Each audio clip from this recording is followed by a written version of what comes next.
Today we're starting the reassembly of the 6-speed swap. As you can see, I've got the R160 there, still with the diff mount, and then the R180 here, no diff mount. So I'm going to take that and put it on that one.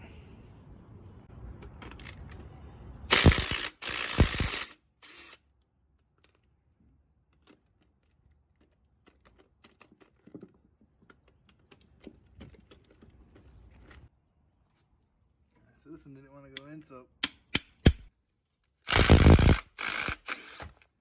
I carb cleaned the holes from the diff, put a little bit of anti-seize on the studs, bolted the bracket up. Next clip you'll see is me putting in the diff. Got the differential wedged up in there, tightened up the tabs here on the ears, and then bolted up these 4 bolts here, and then of course the 14s on the side for the bracket. Also went ahead and replaced the, well, you can't see that one that well, replaced the trailing arms here. The old ones were a bit wobbly and they came with the 6-speed swap. Going back to the differential, it was pretty difficult. Had my beautiful, strong wife help me. As heavy as it is and as impossible as it might seem, you have to kind of tilt it down with the nose there, wedge these studs here for the diff mount kind of through the bottom here, but at the edge of this circle here. And then what you'll do is, as you push back, you also lift up the nose, and what that'll do is it'll kind of wedge these mounts right here in between these 2 plates. Next, as you can see, we have a new axle in. So next up is going to be the rear hub. Hold on, let me clean you up a little. Alright, so as you can see, I have the 5x114.3 STI hubs in. I don't have any of the bolts that go through the bushings tight yet, just because I think I want to load the suspension up first. Might put some blocks of wood underneath the car so that I can actually fit under there. And then once I do that, I'll have to readjust like the alignment back there and everything with that eccentric bolt. But yeah, all the bolts are through, the parking brake cable is through and retained, the wheel speed sensor is back in, you can see right there. And then I started putting the parking brake shoe on. Again, these are the old crusty ones that came with the hub. But again, it's just for parking. It's not like I'm going to be drifting the car much in the snow. So I am going to reuse the hardware that was on this car. You can see like those shoes still look pretty fresh, and there's some springs and retainers and clips and stuff like that I'm going to be reusing, just because, like I said, I had recently done the parking brakes on this car not too long ago. It was probably like, I don't know, a month or 2 ago. So all that stuff should be fine. It's just the only thing that's really going to stay is these crusty brakes. Before I put it all back together, I'll probably wire wheel some of this stuff, just so that like it'll slide freely against the bosses. And again, wire wheeling these bosses, and the audio sounds a little differently. That's because I have an external microphone now. We've got a few packages here. We've got some front suspension here. This is just going to be like a regular strut suspension. It's like a quick strut. It's from A Premium. It's like a cheaper one. I don't know if they're actually going to fit, because it says it would work from 2004 to 2007 STI, but 2004 STIs do have a different knuckle, so I'm not sure exactly how that's going to work. We'll have to test fit that. We can't test fit that.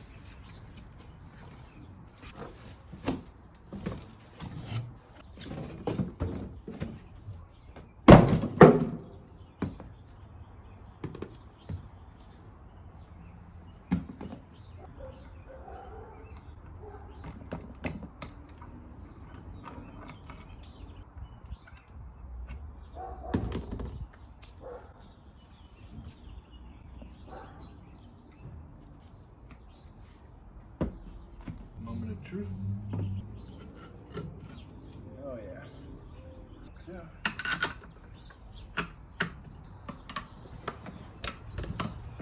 Oh yeah.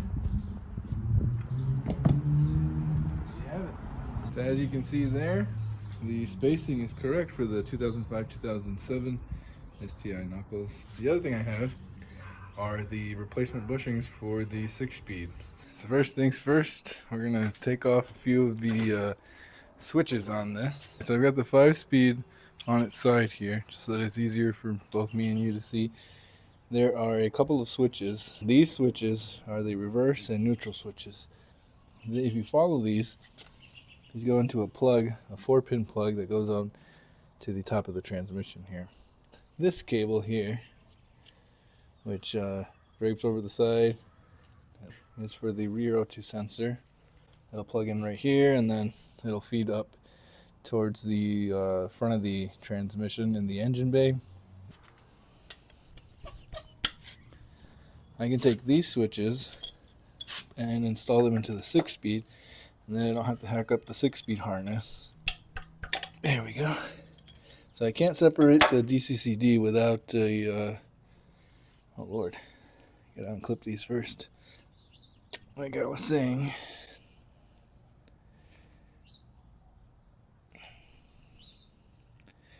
well, take one at a time.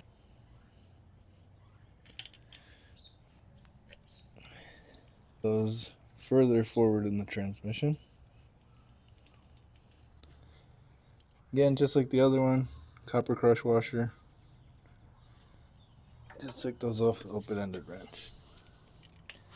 Now the other thing that I'll have to do is I'm gonna have to take off this harness up here. This harness is bolted to the transmission. It looks like it's a 10 mil. Well, it's happening. It looks like it's a... Man, it's just shocking it. There we go. Oh, of course, that's why. There's an end over here. There we go. Now we're cooking.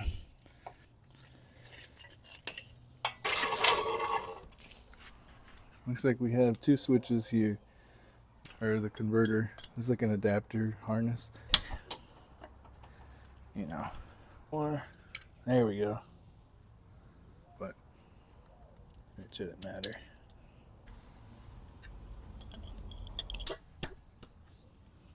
There we go. We're getting caught.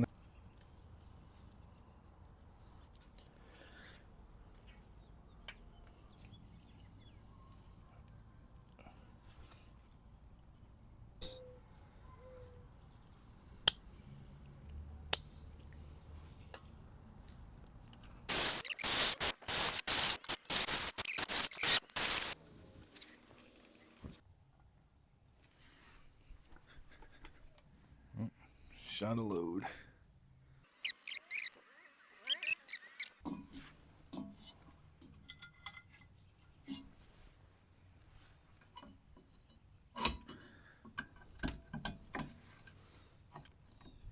Oh wow.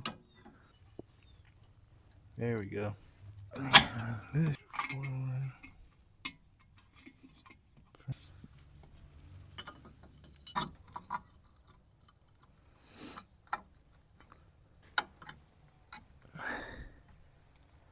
Okay.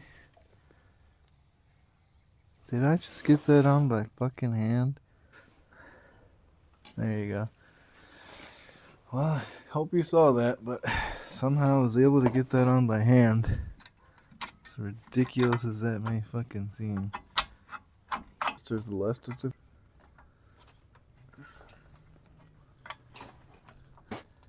Difference in the spring length.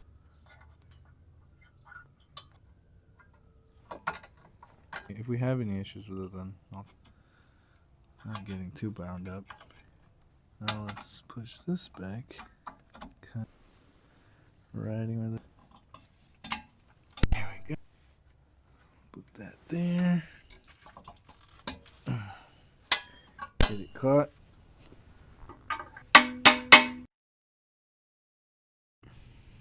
Well, it just broke that right off. Should push it out. There we go.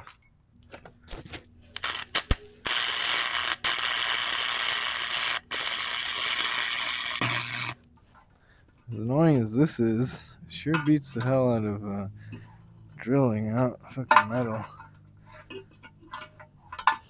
Oh well.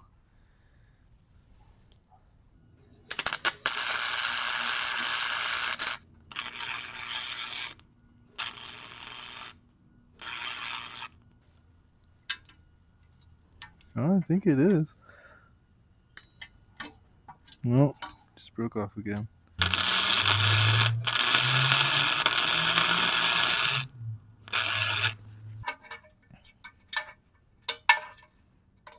Look at that. Came out.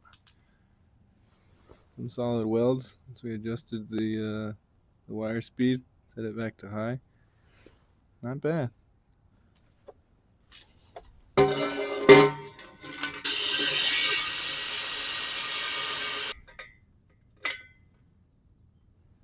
Yeah, that'll be good enough.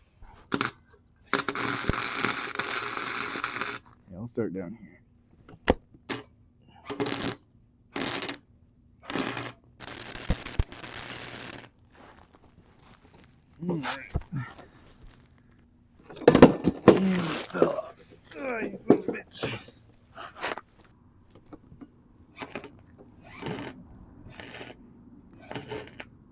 It's ugly.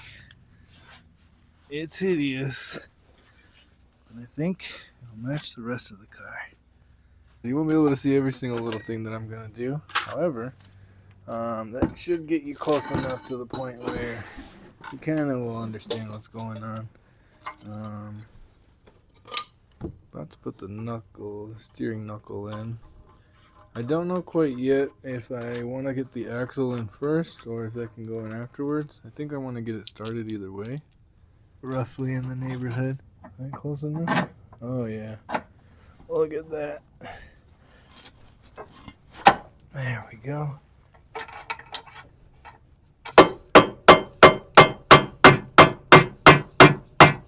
Oh, there it goes. There we go.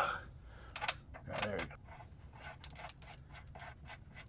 Sure, these are new. However, they are new aftermarket. No, just doesn't have enough in it.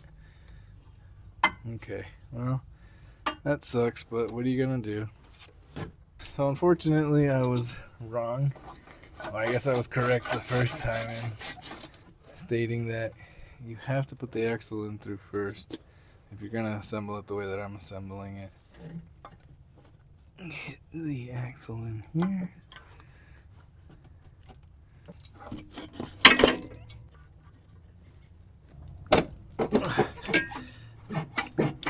It's not going in. Oh, there it is. Oh no. We're starting over.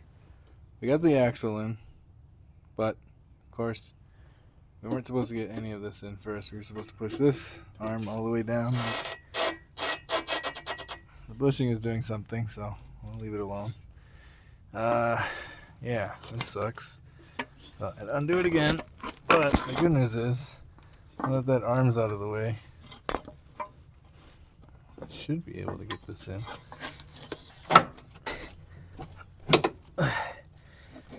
There we go. So I gotta pull this back out. Luckily that's easy. And I believe the way that this goes on is like that. Yes. Almost 100% sure. Alright, parking brake is in. Hopefully you're still seeing that. A low battery thing came on, but it's this retainer here. Next things next is the speed sensor, which it's broken. So we're gonna have to replace that. But just so that you know what's going on, back here there is a captive nut. Maybe? Yeah, right there. Right there. And there's a nut that goes on the back, but we're not gonna put it on until we get that wheel speed sensor replaced, which is gonna suck, but it's whatever. I forgot to do an outro for this video, so instead I'm going to do a voice overlay over some work that I was doing with the shift joint. Spoiler alert, that shift joint that I bought, that Subaru OEM one that Amazon said would fit and Subaru said would fit, did not fit. We did since order in a Torque Solution shift joint, so we will get that installed in the next video. In the meantime, enjoy some preview.